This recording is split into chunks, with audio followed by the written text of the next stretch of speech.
I will never die. I mean, just imagine hearing that. Those were the very last words spoken by a woman standing on the gallows with this just chilling smile on her face. So that brings us to the big question, right?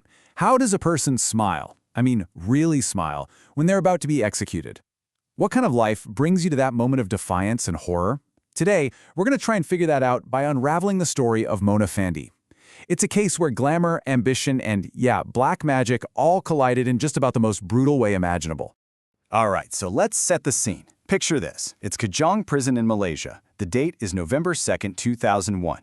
It's still dark out just before dawn, and 3 prisoners are being led to the execution chamber. But one of them, Mona Fandey, she isn't crying. She's not praying. She's just calm, composed, and she's smiling.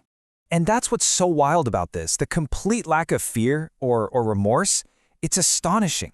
People who were there said she treated that final walk like she was on a red carpet. Seriously, posing for the press cameras, even making small talk with the guards who were taking her to be hanged. This wasn't just someone being brave, it felt like a performance, and it immediately cemented her as this terrifying puzzle. So to even begin to understand that smile, we've got to go back, way back, before the murder, before the black magic. We need to see how a woman with a pretty simple dream, fame, could transform into, well, a monster.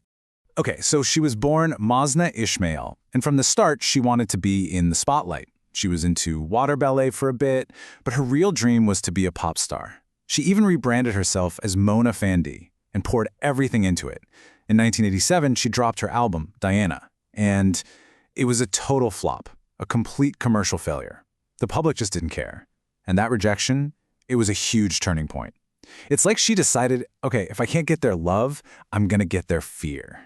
And this is where you really see the 2 sides of her. She completely shed that identity of Maznah Ismail, the failed singer, and instead, she fully became Mona Fandey, the powerful dukun, which is basically a Malay shaman or witch doctor. With her 3rd husband, Muhammad Afandi, she dove headfirst into the world of black magic. And their target?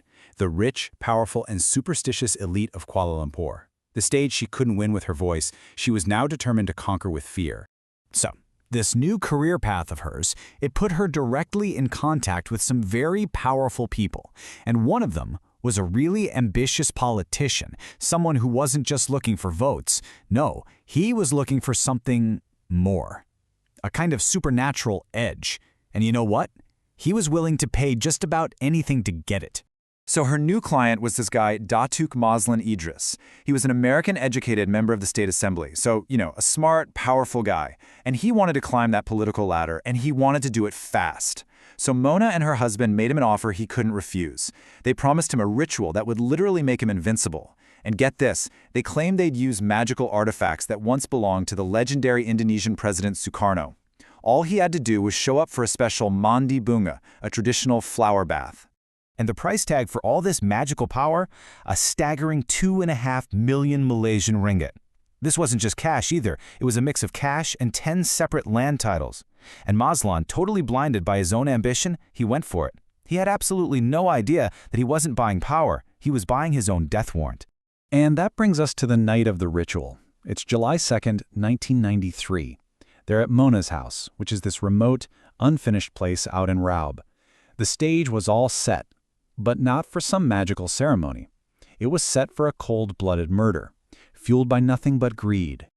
So Mona tells Mazlan to lie down on the floor and close his eyes. She tells him to picture his success because money is about to rain from the sky. And as he's lying there, totally lost in his own fantasy of power, Mona's assistant, a guy named Jeremy, is standing right over him, holding an axe. On Mona's signal, the axe came down. Mazlan was decapitated in one clean blow. The only thing that rained down that night was blood. But the horror didn't stop there. I mean, this is where it gets just unbelievably gruesome. They dismembered his body into 18 separate pieces. They even deboned parts of the corpse. Then they threw the remains into a pit they dug under a storeroom floor and sealed it all up with fresh cement. What they did next, though, this tells you everything you need to know about their state of mind. There was zero panic, no guilt, no remorse. Literally just hours after doing that, Mona and her husband went shopping, a huge, extravagant shopping spree using the victim's money. So while Mazlan's family is frantically filing a missing persons report, Mona is out buying a brand new Mercedes, designer clothes, expensive jewelry. She even used the money to get a facelift. I mean, that complete and total detachment from the reality of what they had just done, it's maybe the most chilling part of this whole story. And, they probably would have gotten away with it if it weren't for their assistant, Jeremy. A few weeks later, he gets arrested for something completely unrelated, a drug charge. But during the interrogation, he just breaks down. He confesses to everything. And that's what led the police right to that house in Rao and the gruesome discovery waiting for them under the concrete. So when the trial finally starts in 1995, it turns into a total media circus. I mean, the whole country was watching. And right there in the center of it all, Mona Fandey. And she didn't treat it like a fight for her life. No, she treated it like the big comeback performance she'd been dreaming of her whole life. The courtroom had become her new stage. Every single day, she'd show up to court in a different, brightly colored, super expensive traditional dress, a baju krung. She'd smile for the photographers, wave at the cameras. She would reportedly even ask the journalists, "Hey, how do I look today?" It was this spectacle of pure, unrepentant narcissism, and the entire nation was just horrified but also completely captivated. Her defense team tried to argue insanity, but the evidence was just overwhelming. The wheels of justice, they can turn slowly, but they turn for sure. The body was found in 93, the guilty verdict came down in 95, and then, after all the appeals, her date with the gallows was set for 6 years later. So, what do you think her reaction was when she heard she was sentenced to death by hanging? Any tears? Outrage? Nope. Just a calm smile. She actually said, "I'm happy with the decision. I thank God." And that right there, that cemented it for everyone. They weren't just looking at a killer, they were looking at something monstrous, something completely disconnected from normal human emotion. And all of this, it brings us right back to where we started. Full circle. Back to the gallows, that mysterious smile, and those final words that would make sure her story would never ever be forgotten. Her last words, "Aku takkan mati," I will never die. It's like it became a self-fulfilling prophecy. Because Mona Fandey, the person, was executed and buried. But Mona Fandey, the legend, that was just being born. In that moment, she transformed herself into one of Malaysia's most terrifying urban legends. Even today, the ruins of that murder house are considered one of the most haunted places in the country. Locals will tell you they hear screams and chants coming from there at night.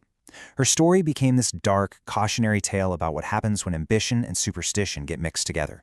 But really, more than anything else, it's that smile that people remember. That haunting symbol of an evil so absolute, it didn't even feel the need to hide. So in the end, we're left with this one haunting question. Was she just a narcissistic psychopath who craved attention so badly that her final smile was one last act of defiance, her final grab for fame? Or did she actually believe it? Did she, in her own twisted mind, truly think she was a mistress of black magic, so powerful that she could literally cheat death? And that, right there, is the question that sits at the very heart of this terrifying legend.